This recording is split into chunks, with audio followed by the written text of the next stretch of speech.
logical understanding for Mr. Brooks, other than he's in the middle of a parade and he can see them. Anyone driving a vehicle would see what's ahead.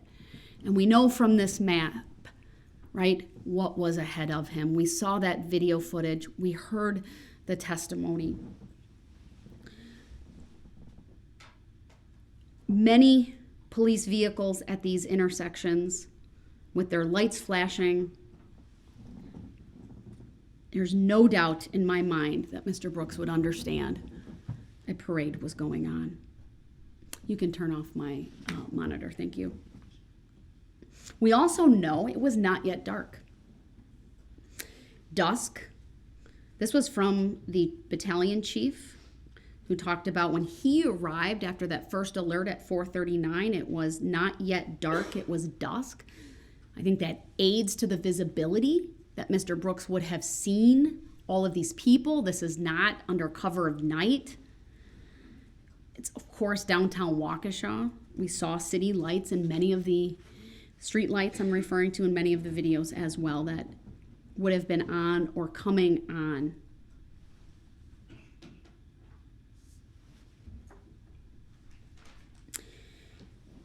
We know just past Barstow, he strikes his first victim, Nicole White. She was with RE/MAX Services with the hot air balloon. If anyone's seen that, we saw it in the video, that is unmistakable what that is. That would get anyone's attention. If this was a mistake, if he was lost, this was his very first opportunity to stop and do the right thing after causing injury to a person. But he didn't. He did not stop. And then, of course, the Waukesha South Band.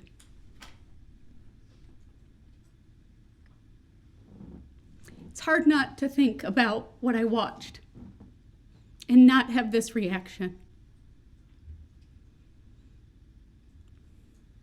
Those were images that frankly kept me up at night, that I saw over and over and over. For their band director, she is a hero to me, to get up on the stand, to talk about, and that was Sarah Waymeyer Aparicio, to identify each one of her students, talk about their formation, talk about what she saw. So strong for all of you.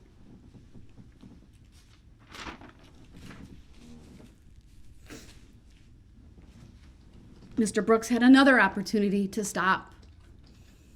This wasn't one isolated person that he could claim, I didn't know I struck someone. This was driving over people. What Kyle Jewell described as the SUV went over people like they were big old speed bumps.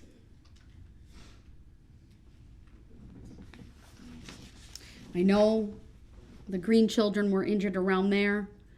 Thankfully, their physical injuries were minor, and I know I could probably spend a long time talking about the injuries of the band members, and I'm not going to go through that. They were significant. It was horrific. Thankfully, none of them were killed. And then, of course, moving on to Burst Logistics. Between the band and the Blazers, that is where Kelly Graybow and her 10-year-old daughter, Adelia, were in that adorable Cindy Lou Who costume.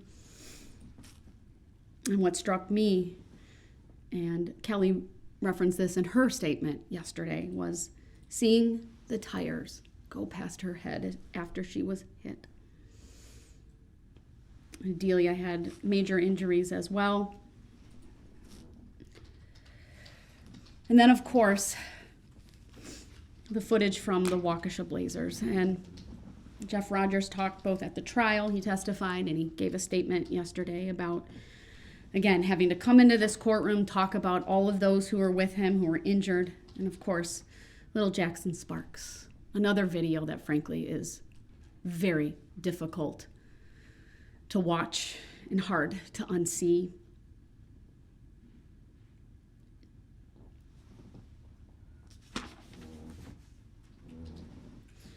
You heard not only Jeff, but Josh Craner talk about what happened, and Josh, of course, being struck.